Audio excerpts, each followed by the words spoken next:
Not saying all rescue horses are like this, but the two rescue horses I have are the most like self-assured, entitled, food motivated, like wandering to get me across the field even when they're by themselves type of horses I've ever had. I heard running, and now the rest of the herd. Where's Banksy? Oh, there he is. Just appears out of nowhere. The ladies.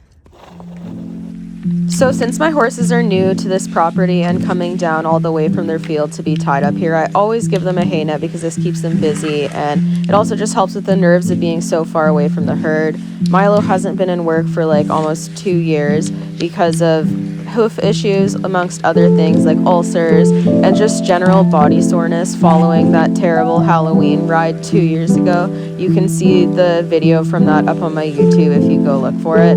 But he was just really soured and not the same, and he had grade 3 ulcers following that, so that was definitely part of it. But he didn't want to go forward under saddle. His feet were quite sore and bruised because on that trail ride his forma hoof had worn off, so he really didn't have much protection, and it made him very footsore. So he was just sour, and I basically had to like give him his time, work on his feet, and then kind of bring him back, which is why I'm so considerate of him now, and just really watching his behavior and his willingness to work and making it rewarding and positive for him, because he has a lot of stressful associations with work and being saddled and like coming down to the barn away from the herd, and I'm trying to improve it. So yeah, that's why I'm really taking my time with him and watching his demeanor and basing what I do with him off of that, because I really used up like all of his emotional piggy bank on that ride because it was so stressful for him, and that's why it gave him such bad ulcers. So now when I'm reintroducing him to things, I want to make it a really nice, pleasant experience and just ensure that he can cope with any level of stress that he is put in, rather than having it a situation where he struggles to cope and gets ulcered and lasting physical and emotional damage that he needs to rehab. Milo also has a locking stifle, which is essentially when their patella ligaments gets like caught when they're moving, and his doesn't fully lock, but he doesn't like it and it makes him uncomfortable. But when he's overweight and has lost muscle, it actually makes it worse, so exercise really helps it, but initially it's less comfortable for him to do the exercise. So getting him back into work, I've taken it really slow, starting with groundwork, and then have finally built up to doing these hacks. I tied my very spooky horse, and as you can see, he is now untied.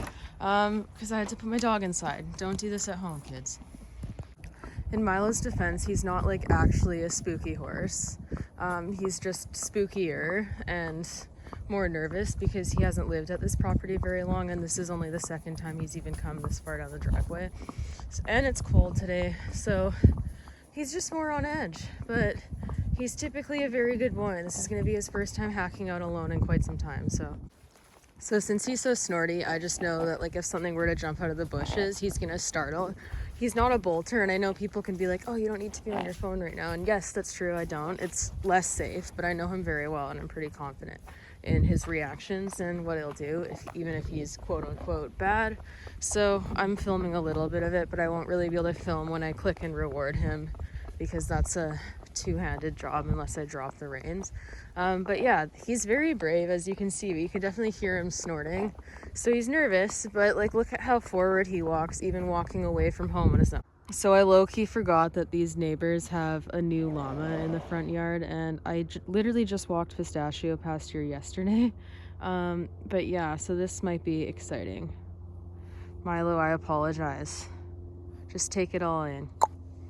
We're gonna try to shove my phone in my sports bra so we can film this excitement. Boy. So now if like a dog barked at him or something, even though he's not afraid of dogs, we definitely get a big start, because he's like, what the hell is that thing? He doesn't care about sheep. He's seen sheep before. It's 100% the llama, without a doubt. So, good boy. And this llama like squared up with Pistachio when we walked by last time. Like, look at him. Look at that guy. It's okay. The showdown. It's okay. Good boy. Oh, what do we see now? Dude, there's literally, I can't see a thing. What could possibly be scarier than the beast right behind you? So this house coming up here has a very cute but very excitable stallion that usually runs over when he sees horses. So we're gonna go to the other side of the road, even though Milo doesn't really want to. You will regret not doing it, buddy. So he's talking to the horses. The stallion's not actually out there today, that's not him. But there's a trailer that pulled out, and then these horses, and then a bunch of cars, so a zillion triggers stacked, but he handled it amazingly. And I know people are probably like, he's 10, why are you babying so much? But he's had like 2 years off. This is his first trail ride in like 2 years. And he's going alone, and we're on the road, and I don't lunge or anything first. He's only hacked off property once in like the last like literal 2 years. The same horse that I've hacked like bridleless and stuff, but he's not done that in a while, so it's not fair to hold him to that standard. Especially when he tells me he's nervous, because it doesn't matter what my expectations are when we're talking about like his reality. So yeah, that's why we're gonna just go slow, and I'm just happy that he's willing to walk out like this, because he was so uncomfortable for 2 years that he didn't even want to walk with a rider on at all and was super cranky. So having this type of like forward and like happiness and willingness off property is huge, and I would be a fool to sour it by being greedy, and I've been greedy in the past, so it's kind of like lesson learned with time. If he wants to stop and look at things, I'm gonna let him stop. He's also pooping, and for those of you who've watched Milo for a while, you know that he hates pooping on the go, and who can blame him? Just had to show you guys all the pretty fall colors and the scary drain. He's being very good though. There used to be cows in there, and he's looking because he loves cows. He loves them. He wants to be a cow horse.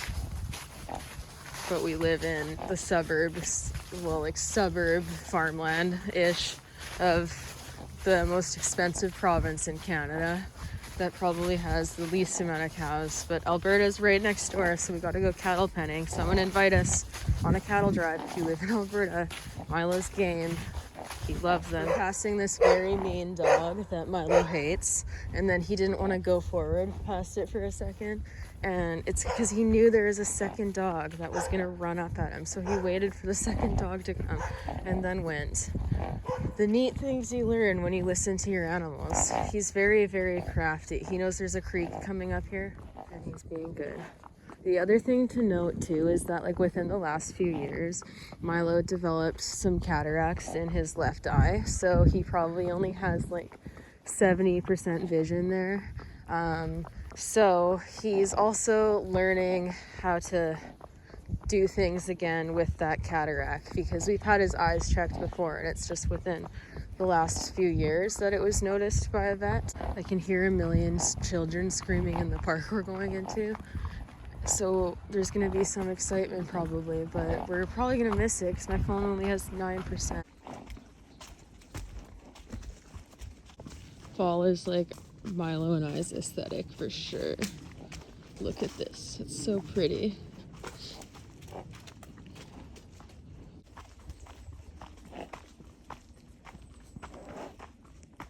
Yeah, you're such a good boy.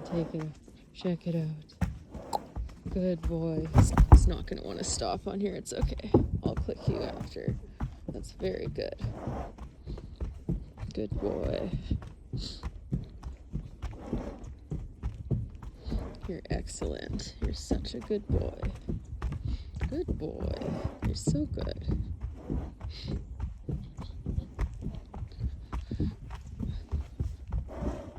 I wouldn't trust human architecture either if I was a horse, so that's okay. I wanted to turn him around, but he wanted to go in the forest, so I decided to just let him pick the path, and now we're doing a loop, and we're heading back to the main pathway in the bridge. But I'm really happy with how he's been. He's definitely more nervous than anybody would typically be on a trail ride, but he's hacking out all by himself, and it's his first time. Ooh, that's okay, it's a bird. It's his first time out in a couple of years, and when we were trying to like rehab and deal with his hooves and his soundness issues, he hit a point after that terrible Halloween trail ride. If you look up at that, he's just not really been the same since then and has been really cranky under saddle. So this is huge for him to be this willing and happy to go forward, even if he's more nervous. Yeah, so back on the bridge, which he's not keen on. He's like, I know there's water below me. This is not safe, lady. But he just does it because he's a good boy. It's okay. You don't need to spook, because when you spook, your little feet make more noise, and the noise scares you. Yeah, I just let him go on a loose rein, because I could choke up and be worried that he's going to spook and shoot forward or something. Or I could wait for him to do that and half halt him at that point, because I don't think he's going to go anywhere. But if I choke up preemptively, it kind of gives him a reason to spook, because he can tell that I think something's going on, and then he'll be like, oh my god, what is it? He waited until we were back and then was most afraid of the address of the house he lives at.